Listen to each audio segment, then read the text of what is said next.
ভারতে ৩,০০০ টন ইলিশ রপ্তানির অনুমতির প্রতিবাদে অন্তর্বর্তী সরকারকে আইনি নোটিশ পাঠানো হয়েছে। রোববার সুপ্রিম কোর্টের আইনজীবী মোহাম্মদ মাহমুদুল হাসান এ নোটিশ পাঠান। নোটিশে বলা হয়, ভারতের বিশাল ও বিস্তৃত সমুদ্র সীমা রয়েছে।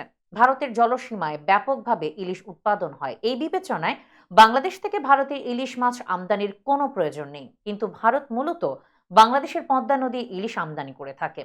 বাংলাদেশে ভারতীয় এজেন্টরা ও মাছ রপ্তানিকারকরা সারা বছর ধরে পদ্মা নদীর ইলিশ মাছ মজুত করে রাখে এবং বাংলাদেশ সরকারের অনুমতি সাপেক্ষে পদ্মা নদীর সব ইলিশ মাছ ভারতে রপ্তানি করে ও ক্ষেত্র বিশেষে সীমান্ত দিয়ে অবৈধভাবে পাচার করে।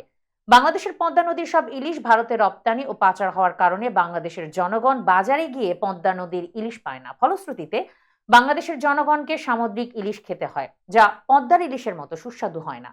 নোটিশে আরো বলা হয়, এভাবে বাংলাদেশের জনগণকে পদ্মার ইলিশ থেকে বঞ্চিত করে ভারতের জনগণকে পদ্মার ইলিশ খাওয়ানো সরকারের জন্য সমীচীন নয়।